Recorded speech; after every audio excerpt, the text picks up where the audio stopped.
country's election outcome. Even as Obama congratulated Karzai on another term, he said it's time for better governance in the country. It has to be a point in time in which we begin to write a new chapter. We congratulate all the candidates who stood in Afghanistan's second presidential election, in particular Dr. Abdullah.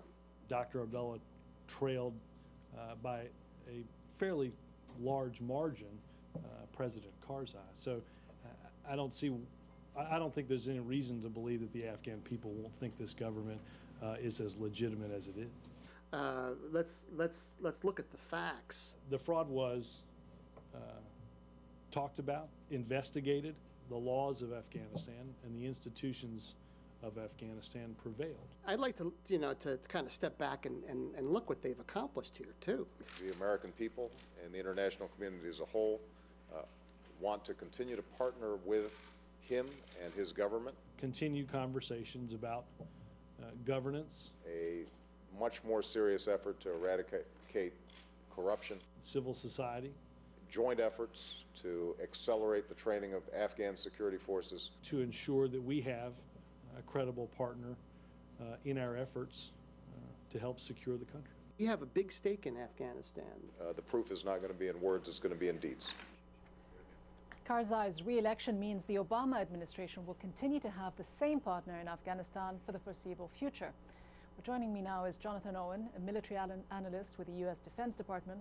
Also with me here in the studio is Mariam Atash Nawabi, who is the president of AMDI International, a consulting firm that has worked on civil society projects in Afghanistan since 2006. Welcome to you both. Mariam Atash Nawabi, how difficult a situation does Karzai win, a second term win, create for the United States in Afghanistan?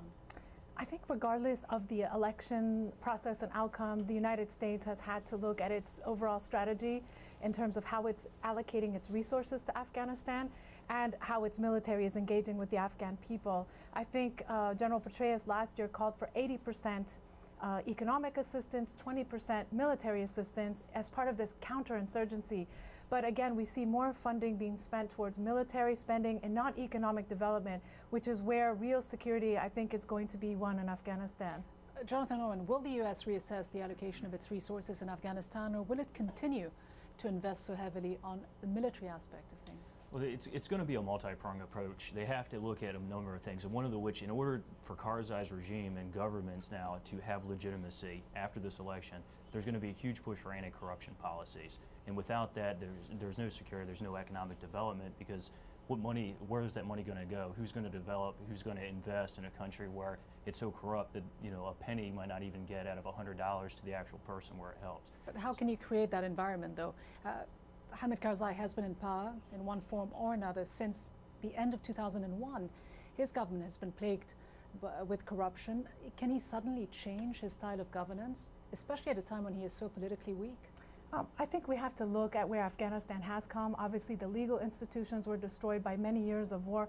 But of course, leadership at the top does make a difference. And I think there has to be a stronger stance against corruption. But Afghanistan needs assistance from the international community, and especially the United States, in order to help rebuild the justice system, to help pay judges who are more qualified to take on these cases, and then to have stronger enforcement of these laws.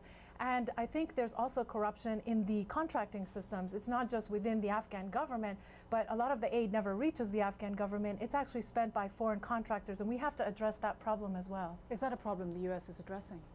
The U.S. is working hard to address the full front of the issues, and it's a multi-regional approach as well. Part of the issue is not just Afghanistan, but Pakistan and surrounding countries. As far as the security aspect, they can't walk away from that. And you'd asked earlier about why they're putting so much effort on the security. Well, in order for these NGOs and for the USAID and other organizations to go in and develop, especially the areas that need it the most or the most war-torn, is where the security is the weakest. Unfortunately, with McChrystal and General Petraeus' plan, they've all but given up the hinterlands, which is about 80% of the Afghan population, is not centered in the major cities. And when they walk away from those areas, where those areas are the specific place that needs the development, it makes the strategy almost untenable without serious changes. If I can add to that, though, I think that if we're asking for more U.S. troops, it's what role are they going to have? Are they going to be trainers for the Afghan National Army, or are they going to be in a combat role? That's a very different picture. And I think some of the numbers have been 10 times as much resources to have one U.S. soldier on the ground versus training an Afghan Army officer to do the same thing. So I think we should be actually shifting. We should be looking at less U.S. troops needed, more in a training capacity, more Afghans doing the job. But are most Afghans asking for more U.S. troops? I think in the South, where there's been problems with the border, and there's been sanctuaries in Pakistan for a long time, and Afghans have called for assistance with securing the border with Pakistan. That has been asked for many years, but most Afghans want tangible benefits, some change in their life at the village level, in the cities, and there has been progress. We should look at where things were at the time of the Taliban. There's been great progress, but where is the international community, and especially the U.S., investing its resources? I think that's what President Obama should be looking at now, so that the U.S. dollar is spent more effectively in Afghanistan. Jonathan Owen, though, let me ask you, can the U.S. help the Afghan president, with whom it is going to have to work very closely, shore up his credibility, his legitimacy, at a time when many Afghans feel that they have been betrayed by this president, who has been supportive of the continued U.S. military presence? Clearly, the U.S., the best thing it can do is support the regime and the respect that, again, with the anti-corruption, they got to push this, and it's got to be very clear-cut. In order for Karzai to be seen as legitimate by the population, there needs to be a purge of the ranks at the highest level of government.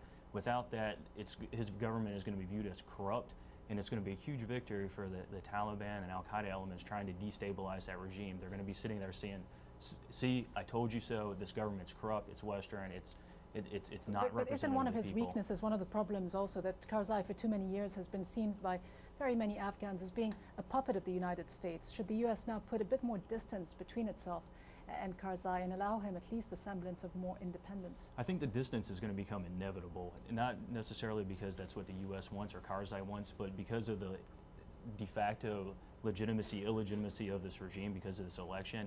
It has put distance, but President Obama's overt phone call today shows that the U.S. is not willing to just let go and say, we're not going to do anything, we're not going to support you. How much does the lack of a runoff take away from Hamid Karzai's legitimacy as president?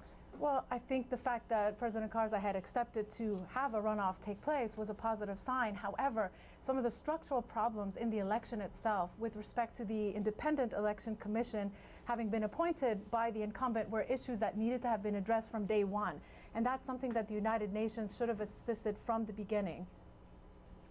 Mariam Atash Nawabi and Jonathan Owen, thanks very much indeed.